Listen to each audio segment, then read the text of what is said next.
High, welcome to web development for all. এখন আমি তো বললাম যে web development for all, but আসলে কি ওয়েব সবার জন্য? হ্যাঁ, ওয়েব আসলে সবার জন্য।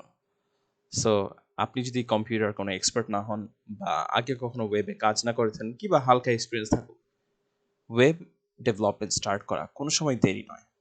যাতে আপনাদের জন্য পুরো ব্যাপারটা সহজ হয়ে ওঠে, আমি আপনাকে সাহায্য করব ইনস্ট্রাক্ট করে যে কিভাবে সহজেই আমরা HTML, CSS অ্যান্ড জাভাস্ক্রিপ্ট ওয়েবের 3টা মেইন ফান্ডামেন্টালস দিয়ে আমরা যে কোনো ধরনের ওয়েবসাইট বানাতে পারি।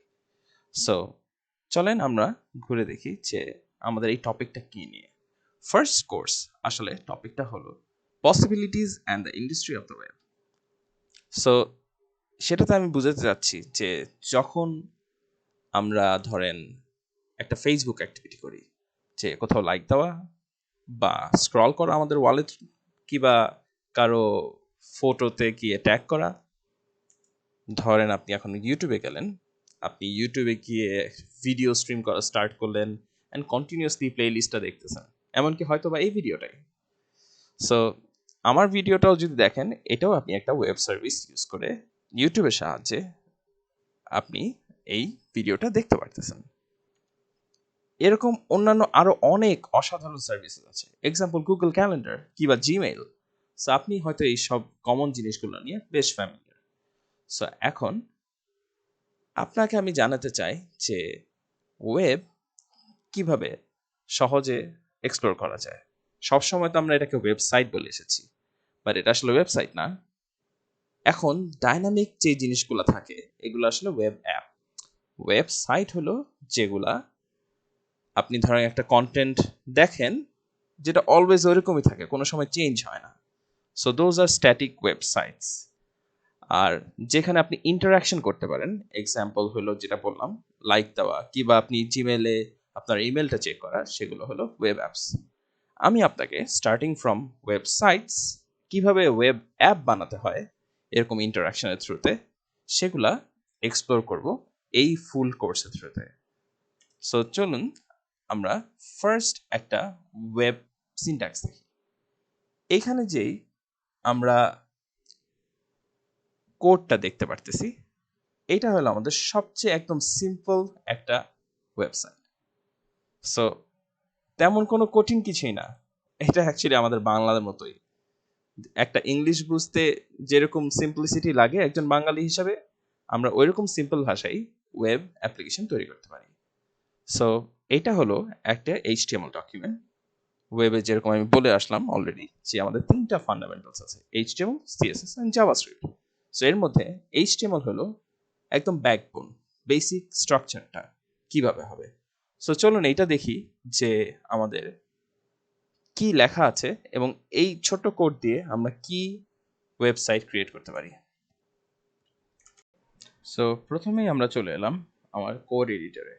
কোড এডিটর কি এইটা আমরা একটু পরেই জানতে পারবো, আপনাকে আমি বুঝিয়ে দেব। বাট এখন টু স্টার্ট চলেন আমরা একটা ফাইল বানাই যেটা HTML। সো একটা ফাইলে গিয়ে নতুন ফাইল ক্রিয়েট করে ফেললাম। এখানে আমরা এখনো আনটাইটেল, তার মানে এটা সেভ করা হয়। সো Ctrl+S কিংবা এখান থেকে আপনি সেভ অপশন দিতে পারেন, দিলে আপনাকে জিজ্ঞেস করবে এটা সেভ করতে। সো আমার অলরেডি আমি একটা ফোল্ডারের ভিতরে আছি, আপনার কম্পিউটারের যে কোনো জায়গায় রাখতে পারেন যাতে আপনি অ্যাক্সেস করতে পারেন ইজিলি। এটাকে নাম দিলাম চলেন index.html। সো আমি আমার এখানে যদিও অল ফাইল সিলেক্ট করা, অল ফাইল সিলেক্ট করে দিলাম, index.html হিসাবে এটাকে সেভ করে দিলাম। ইন্ডেক্স কেন নাম দিয়েছি এটা আমি পরে ডিফাইন করতেছি আপনাদের কাছে। চলেন আমরা যে ফার্স্ট কোডটা দেখে আসলাম, যেটা ছিল my first website, my first heading আর মাই ফার্স্ট প্যারাগ্রাফ, এটা এখন আমরা এখানে রিক্রিয়েট করি। সো প্রথমেই আমরা লিখব যে আমাদের ডক টাইপটা কি। আপনি দেখতে পারতেছেন সাজেশন আসছে, বাট আমরা এখন সাজেশন অ্যাভয়েড করলাম। So doc type then HTML bracket close. এটাতে আমাদের ইন্ডেক্স ফাইলটা বুঝতে পারবে যে আমরা HTML ফাইল লিখতেছি, সেটা আইডেন্টিফাই করার জন্য ব্রাউজারকে হেল্প করবে।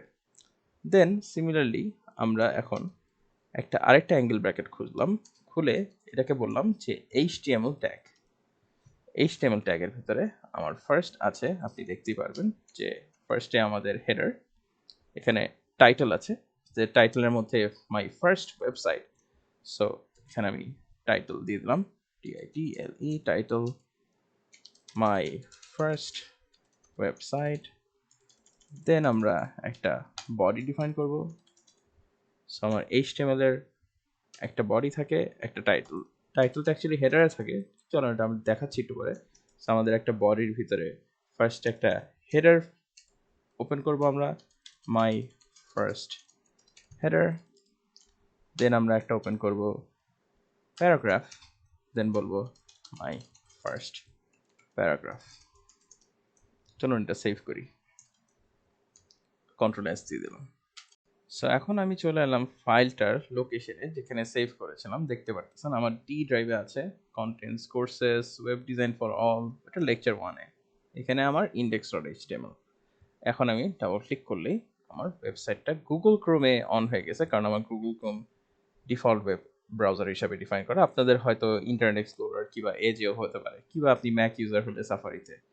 সো যখন যেটা আমরা টাইটেল হিসাবে ডিক্লেয়ার করলাম, আমি যদি এখানে যাই আপনাদেরকে এক্সপ্লেন করি।